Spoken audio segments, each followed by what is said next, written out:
میں یہ ریکویسٹ کروں گا آپ کے توسط سے بھی اور خود بھی جاؤں گا کہ چیف جسٹس آف پاکستان اس پہ سو موٹو نوٹس لیں. آج ہمیں 180 سے زائد سیٹیں پی ٹی آئی جیت چکی ہے. ہم یہ سمجھتے ہیں کہ آپ اس کو فوری طور پر نوٹس لے کے آپ اس پروسیس آف انلیگلٹیز اینڈ ارریگولرٹیز کو ختم کریں. یہ ایک دن کا کام ہے. میں نے 3 دن کا کہا ہے ان کو، لیکن ایک دن کا کام ہے. سیشن جج اس کو سپورٹ دے دیں، اسسٹنٹ ایڈیشنل سیشن جج اور سینئر سول جج، ان کو کہیں جی فارم 45 چیک کر لیں، یہ اصلی ہیں، جو نقلی ہوگا اسی وقت اس کو پکڑ کے جیل میں ڈال دیں اصلی کے مطابق. اچھا پھر میرے والے فارم تو نہیں ہے نا، سب کے پاس ہیں اسلام آباد میں. آپ اصلی فارم کے مطابق گزٹ نوٹیفائی فارم 47 بنائیں، 48 بنائیں، گزٹ نوٹیفائی کر دیں، ان کو آپ ووٹ دے دیں. جو غلط کر رہا ہے اس کے خلاف ایکشن لیں. پھر بھی کوئی سمجھتا ہے کہ نہیں جی میرے ساتھ جاتی ہوئی آپ ٹریبونل میں چلے جائیں، مگر اس طرح کا فراڈ عوام کے ساتھ نہ پاکستانی قبول کریں گے نہ کوئی دنیا قبول کرے گی. آج پوری انٹرنیشنل ورلڈ بول چکی ہے اور بول رہی ہے جو کچھ ہو رہا ہے یہ انتہائی زیادتی ہے. آج ذمہ داری چیف جسٹس آف پاکستان پہ ڈبل ٹرپل ہو چکی ہے. قوم آپ کی طرف دیکھ رہی ہے. اگر اس عوامی انقلاب کا راستہ روکنے کی کوشش کی گئی تو میرا خیال ہے خونی انقلاب آئے گا، اور اس کا نقصان تمام ان شخصیات کو بھی ہوگا، ان اداروں کو بھی ہوگا، ان لوگوں کو بھی ہوگا. اور یہ جو ڈاکہ زنی کر کے سر عام خوشیاں منا رہے ہیں، میں ان سے پوچھتا ہوں کہ آپ کو شرم و حیا اور غیرت آپ نے ختم کر دی ہے. تمام پولنگ ایجنٹ سے آپ پوچھ لیں. آج میں ہو کر آئے ہوں اپنے حلقے کے ہر گلی محلے ہر پولنگ اسٹیشن پہ الحمدللہ ہم جیتے ہیں. ان کے اپنے پولنگ ایجنٹس ہمیں مبارکباد دینے آتے ہیں، ان کے اپنے لوگ. مجھے بتائیں کس منہ سے آپ وہاں گزریں گے، کسی شادی پہ، کسی غمی پہ، کسی ایریا میں جہاں سے گزریں گے، پہلے لوگ اگر چور کا نعرہ لگاتے تھے اب ڈاکو کا نعرہ لگائیں گے. اس ڈاکہ زنی پہ اگر آپ خوش ہیں تو افسوس کی بات ہے. آپ پبلک کو، عوام کو، اپنے ویل وشر کو اور اپنے لوگوں کو آپ پیغام کیا دینا چاہتے ہیں؟ یعنی ڈاکہ زنی جائز ہے؟ آپ یعنی جو لیڈر ہوتا ہے اس کو پبلک فالو کرتی ہے. پبلک آپ کے بھی فالوور ہیں، ہمارے بھی فالوور ہیں، میجورٹی آج عمران خان کے فالوورز ہیں. لیکن آپ کے جو فالوورز ہیں ان کو آپ سکھا رہے ہو کہ چوری بھی جائز ہے، ان کو سکھا رہے ہو ڈکیتی بھی جائز ہے، ان کو آپ سکھا رہے ہو کہ عوام کے مینڈیٹ پہ ڈاکہ ڈالنا اور اس پہ دھمال ڈالنا وہ جائز ہے، ان کو سکھا رہے ہو کہ بغیرتی کے ساتھ زندگی گزارنا وہ جائز ہے. آپ ان کو سکھا رہے ہو کہ ہم اگر نسلیں تو آج ہے، اقتدار کل ختم ہو جائے گا، لیکن بغیرتی کے ساتھ حاصل کیے جانے والا اقتدار وہ قابل قبول بھی ہے، وہ جائز بھی ہے. اور آپ اپنی اگلی نسلوں کو، اپنے فالوورز کو اس غلط راستے پہ ڈال رہے ہو جو نہ آپ کے لیے سوٹیبل ہے، نہ ملک کے لیے سوٹیبل ہے، نہ قوموں کے لیے سوٹیبل ہے. چیف جسٹس صاحب نے فرمایا تھا کہ کاش کے لوگ سچ بولنا شروع کریں. میں ان سے کہتا ہوں کہ آج وقت ہے، وہ سچ اگر کسی نے بولنا ہے اس کو پروٹیکشن دیں، اس سچ بولنے والے کو بلائیں عدالت میں، اس سے ثبوت لیں، اور اس سچ کے بدلے میں اس کو عبرت کا نشان نہ بنائیں، اس کو اپریشیٹ کریں کہ کوئی تو سچ بولا، کوئی تو اٹھا. تو صرف وہ واحد تھوڑا ہے، پوری دنیا بول اٹھی ہے. آج سارے لوگ بول اٹھے ہیں. وہ ساری سیاسی جماعتیں جو اس فراڈ اور ڈکیتی کا حصہ نہیں ہیں وہ سب بول رہے ہیں. تو کم سے کم سچ بولنے والوں کو اتنی اپریسیشن ہمیں قوم دے، ہمارے صحافی دیں، ہمارا ادارے دیں کہ یار کسی نے سچ بولا ہے تو ہمیں کم سے کم ان کو اپریسیشن دیں. اور اس کے ساتھ ایک دو چیزیں میں اور ایڈ کر دوں گا تاکہ پھر آپ کے ساتھ میں اپنی بات ختم کروں. یہ جو مریم اورنگزیب نے پریس کانفرنس کر کے الیکشنز کو متنازع بنانے کی سازش یہ لوگ کر رہے ہیں، اور جو کل بھی کیس لگا ہوا ہے، میں اس کی شدید مذمت کرتا ہوں، کیونکہ ان کے پاس اور کوئی چیز نہیں باقی نہیں رہی. یہ چاہتے ہیں کہ دوبارہ الیکشن کی طرف جائے اور پھر ہم وہ فراڈ شروع کریں جو الیکشن ڈے سے شروع ہوگا اور آگے جائے گا. حالانکہ یہ نظر بھی نہیں آئیں گے اگر دوبارہ الیکشن ہوا، یہ کسی جگہ جانے کے قابل نہیں رہیں گے. آپ کو یاد ہے یہ کیا کہتے تھے؟ ساری گل ہو گئی ہے. اور جنہاں نال گل ہو گئی ہے وہ خود منہ دکھانے کے قابل نہیں ہے. آج ہماری عوام سے گل ہو گئی ہے، ہماری بات عوام سے ہوئی ہے، اور عوام اس لیے ہمارے ساتھ کھڑی ہو گئی ہے. اور اس سے آگے میں ایک اور بات، مجھے پتا چلا کہ شیر افضل مروت کے گھر رات کو چھاپا پڑا ہے.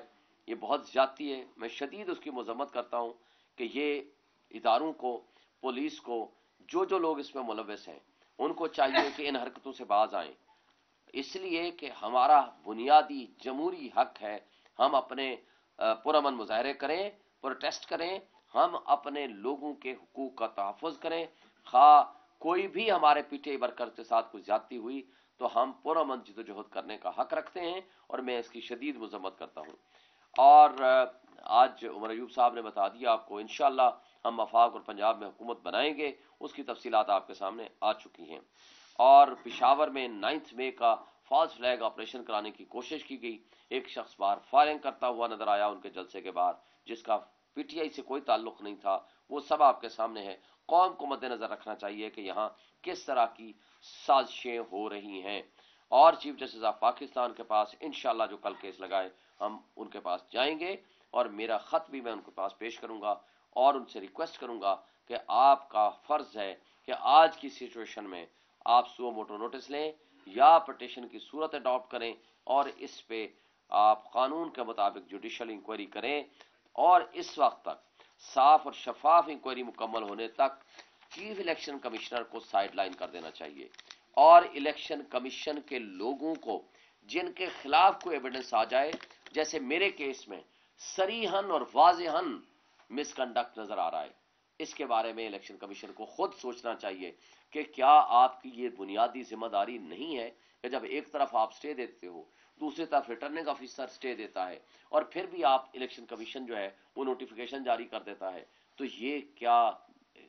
آپ کے سٹاف کا مس کنڈکٹ ہے، یا آپ کا اپنے سٹاف پہ کنٹرول باقی نہیں رہا، یا آپ کو بھی ان چیزوں کا سارا احساس ختم ہو گیا ہے، تاکہ ان ساری چیزوں کا جب تک جوڈیشل انکوائری نہیں ہوتی تب تک چیف الیکشن کمشنر کا وہاں اپنی پوزیشن پہ بیٹھا رہنا، اور پھر بھی دیکھیں گے وہ مناسب نہیں ہے۔ مجھے دیکھیں 2 دن تھے، سیٹرڈے اینڈ سنڈے، ان 2 دنوں میں کیوں نہیں آپ نے پٹیشنیں سنی؟ کیوں نہیں الیکشن جو پٹیشنیں آپ کے پاس پینڈنگ ہیں، آپ کو تو دن اور رات کام کرنا چاہیے تھا، دن اور رات آپ کو باقی چیزیں تو نظر آتی ہیں، لیکن 2 چھٹیاں کر کے آپ بیٹھ گئے۔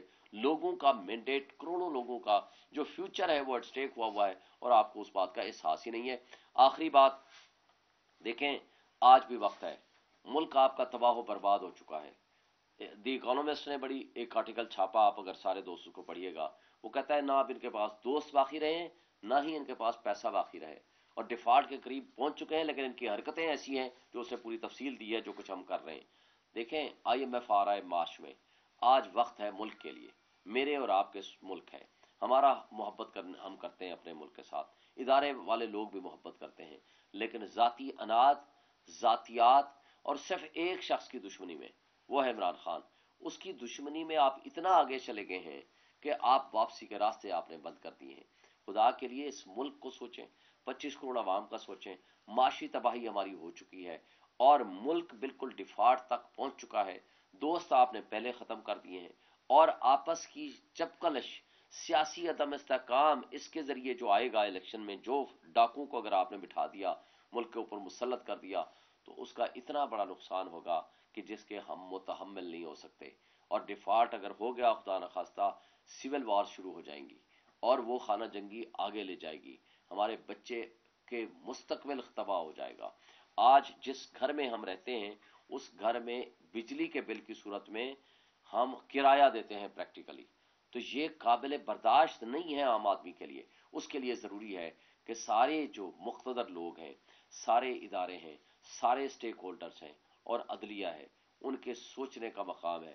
عوام نے اگر کسی کو مینڈیٹ دیا ہے، کیونکہ سٹرانگ ڈیموکریٹک گورنمنٹ ہی ان مسائل سے ان کو نکال سکتی ہے، کیونکہ وہ سٹرانگ سخت پالیسیاں اپنائے گی، ان کے اوپر پبلک ایٹ لارج کا ٹرسٹ ہوگا، اوورسیز کا ٹرسٹ ہوگا، اور انٹرنیشنل انویسٹر کا ٹرسٹ ہوگا، تاکہ وہ آ کے اس کے ساتھ انویسٹمنٹ کریں اور ملک کو آگے لے کے جائیں۔ ورنہ جو بے روزگاری، تباہی ہو چکی ہے، اس کے ساتھ نیشنل سیکیورٹی آپ کی ایٹ رسک آ چکی ہے، وہ ایٹ رسک آنے کے بعد آپ کے لیے بہت مشکلات پیدا آنے والی ہیں۔